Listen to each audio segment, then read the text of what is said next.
सर्वात प्रथम म्हणजे साधारण एक 3 वर्षापूर्वी बरोबर मी रिटायर झालो आणि त्याच्यानंतर मग रिटायरमेंट लाईफ एन्जॉय करायचं.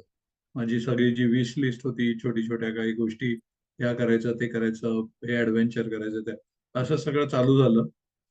सायमल्टेनियसली मानसशास्त्र या विषयावरती मला पूर्वीपासून इंटरेस्ट होताच. मी सेल्स लाईन मध्ये असल्यामुळे आणि नंतर ट्रेनिंग मध्ये असल्यामुळे बऱ्याच वेळा नवीन आमचे जे रिप्रेझेंटेटिव्ह जॉईन व्हायचे त्यांना ट्रेन करण्यात माझा बराचसा प्रोफेशनल म्हणजे नोकरी करतानाच त्याच्यात बराच माझा वेळ गेला. तर एखाद्याच्या मनाला मोल्ड करणं, त्याला नवीन गोष्टी शिकवणं, त्याच्याकडून ते करून घेणं आणि त्यांना परफेक्ट करणं, ह्याच्यामध्ये आम्हाला बऱ्याच काही गोष्टी मला ऑलरेडी माहिती होत्या. आणि तेव्हा माझ्या स्वतःच्या लक्षात एक असं आलं होतं की बऱ्याच वेळा मी ज्यांच्याशी ट्रेनिंग घेतोय ते आपणहून माझ्या समोर ओपन होतात. तर मला हे एक प्लस पॉइंट वाटायचा की बाबा ते दुसऱ्यांशी बोलत नाहीत, ते माझ्याशी बोलतायत. हा माझ्या स्वतःचा एक गुण म्हणा किंवा माझा प्लस पॉइंट माझ्या लक्षात आला होता. तर काउन्सिलिंग हा जो एक भाग जो होता, मध्यंतरी आमच्याच नात्यातल्या एखाद्या माणसाबद्दल, नात्यातल्या म्हणजे माझ्या बहिणीच्या मुलाबद्दल मला स्वतःला खूप जिव्हाळा आहे आणि त्याची खूप काळजी वाटते. त्यामुळे त्याच्या काळजीमुळे मला स्ट्रेस येत होता. तेव्हा मी एका अतिशय योग्य व्यक्तीला भेटलो होतो आणि त्यांनी मला ज्या काही काही गोष्टी गप्पा मारता मारता सांगितल्या त्या जवळजवळ काउन्सिलिंग सारख्याच होत्या, हे त्यांनी माझ्या लक्षात आलं. आणि म्हटलं, अरे, हे जर का आहे तर मी सुद्धा तसं करू शकतो, कोणाला तरी मदत करू शकतो. आणि हे मला असं का वाटलं की माझ्या असं लक्षात आलं की सध्या जे पॉलिटिक्स चाललेलं आहे जगात, जी साधारण जी प्रत्येकाची एक रॅट रेस चालू आहे, अनसर्टनी ऑफ द फ्युचर, फॅमिली छोटे छोटे होत आहेत, फॅमिली मधले प्रॉब्लेम, वेगवेगळी व्यसनं. आणि व्यसनं म्हणजे मी म्हणतो टेलिव्हिजनचं व्यसन, मोबाईलचं व्यसन, याच्यामुळे आलेली मानसिकतेमध्ये बदल, मैत्रीमध्ये झालेले बदल. म्हणजे घनिष्ठ मैत्री, हा माझा जीवश्य कंठस्थ लंगोटी यार आहे असं आपण सांगायचो, पण या मोबाईलच्या दुनियामध्ये आपल्याला मित्र कमी कमी होत चालले. त्याच्यावरून मला असं दिसलं की आजूबाजूच्या बऱ्याच मंडळींना खरोखरच थोडंसं काहीतरी समुपदेशनाची जरूर आहे किंवा त्यांना एक स्वतःचा फ्रेंड मग ह्याच्यात मी करू शकतो, असा माझा विचार आला. मग मी त्याच्यावरती शोध घ्यायला सुरुवात केली होती. तेव्हा मला आधी कोणीतरी सांगितलं की अरे, IPH REBT कोर्स आहे, शनिवार रविवार शनिवार रविवार असे 3 शनिवार रविवार असतात, त्यांचा कोर्स आहे. तो सुद्धा मी केला होता. त्यामध्ये मला मन म्हणजे काय आणि ऍक्टिव्हिटिंग फॅक्टर, बिलीफ्स वगैरे ते सगळं बेसिक कळलं होतं. त्याच्यानंतर मला आपला रेफरन्स मिळाला. मग आपण एकदा ठाण्याला भेटलो सुद्धा होता personally. So I was impressed. तुमची जी बोलण्याची पद्धत होती, दुसरे डॉक्टर भेटले होते, त्यांचं नाव मला झटकन आठवत नाही. मग त्यांच्याशी जेव्हा ते 3-4 तास आपण फक्त गप्पा मारल्या होत्या, त्या त्या तेव्हा मग मी आपला कोर्स करायचाच असं ठरलं होतं आणि मी लिटरली तुमच्या मागे लागलो होतो. हा कोर्स जेव्हा सुरू झाला तेव्हा सगळ्यात चांगलं म्हणजे काउन्सिलिंग म्हणजे काय, मला काउन्सिलिंग करू शकतो अशी इच्छा होती, पण एक्झॅक्टली काउन्सिलिंग म्हणजे काय, काउन्सिलरच्या कुठच्या गोष्टी, काउन्सिलरने कुठच्या गोष्टी करायच्या असतात आणि कुठच्या गोष्टी करायच्या नसतात, हे जे तुम्ही पहिलं डिटेल सांगितलं ते मला खूप आवडलं. मी त्याच्या सगळ्या नोट्स सुद्धा काढून ठेवलेल्या आहेत, स्क्रीनशॉट सुद्धा घेऊन ठेवलेले आहेत. सगळ्यात चांगलं म्हणजे मी ट्रेनिंग फंक्शन मध्ये अख्खं माझं आयुष्य गेल्यामुळे, सेल्स आणि याच्यामुळे आम्ही झटकन कोणाला तरी सजेशन देतो. मग तुम्हाला हे असं असं झालं ना, मग असं केलं तर जास्तीत चांगलं.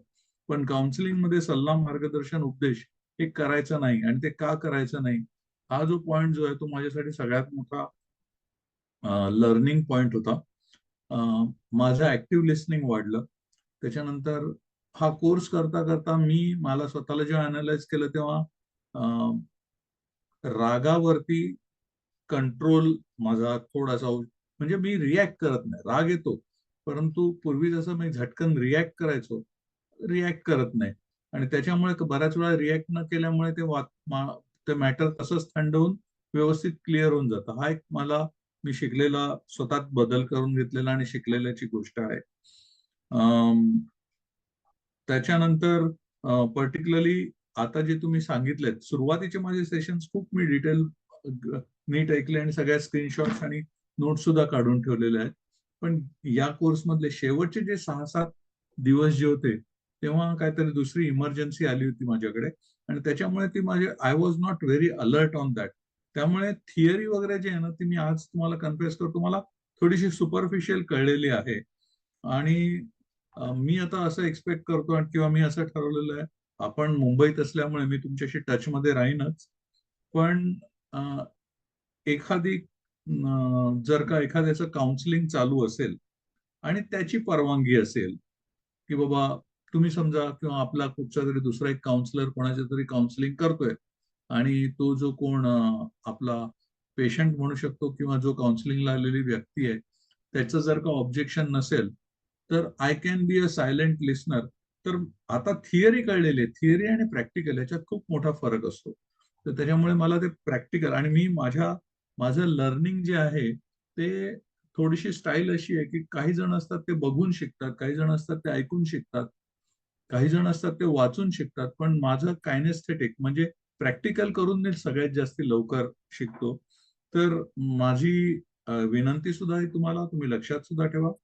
आता ना एखादं काउन्सिलिंग वगैरे असेल ना, तर मला खरोखर ते बघायला आवडेल किंवा त्याचं एखादं रेकॉर्डिंग वगैरे असेल तर ऐकायला आवडेल. म्हणजे पेशंटला कसं हँडल करायचं, थिअरी आणि प्रॅक्टिकल. तुम्हाला प्रॅक्टिकल बघायला आवडेल आणि ते जास्तीत जास्त समजेल आणि ते एकदा समजलं की मग मी माझ्या पद्धतीने माझी स्किल वापरून मी ते इंडिपेंडेंटली किंवा कोणाच्या मदतीने करू सुद्धा शकेन. तर असं आहे. आणि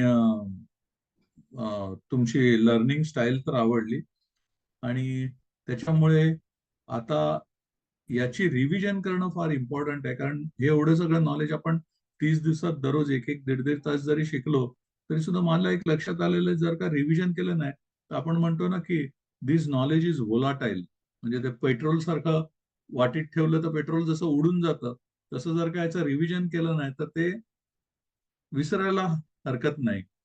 विसरायला जाऊ शकतं आणि त्याच्यात काय चूक असं काय नाही. तर त्याच्यामुळे मला रिव्हिजन करायला आवडेल. मी ठरवलेलं आहे पुढचा तुमचा जेव्हा कोर्स होईल तेव्हा सुद्धा मी I will be a silent listener. कारण काही लेक्चर्स परत परत ऐकल्यानंतर नवीन पद्धतीने कळतं, तेव्हा कॉन्ट्रीब्युशन सुद्धा वेगवेगळं असतं. आता आपल्या ग्रुप बद्दल जर का बघितलं तर येस, डॉक्टर गोमतेश पाटील यांचं तर कॉन्ट्रीब्युशन खूपच चांगलं होतं, सचिन चांगले होते, बाकीच्या यांचं चांगलं होतं. विनीत सरांचं मी बघितलं की तुमचं काही थिअरी सांगितलं की he was immediately connecting it to his personal challenge आणि ते सांगत होते. पण केवढी चांगली गोष्ट आहे की हे आपण जे 10-15 जण इकडे होतो त्यांच्या समोर ते त्यांचे सगळे थॉट्स व्हेंटिलेट करत होते. त्याच्यामुळे त्यांना त्यांना पण फायदा झाला. तर हे सुद्धा एका एका टाईपचं माझे मित्र आहेत त्यांच्याशी मी माझं मन ओपन केलं, हे सुद्धा एका टाईपचं काउन्सिलिंगच आहे असं झालं. तर हे सगळ्या गोष्टी मला आवडलेल्या आहेत आणि आता रिव्हिजन आणि काउन्सिलिंग प्रॅक्टिकल बघणं आणि समजून घेणं, this is my next step. Thank you very much.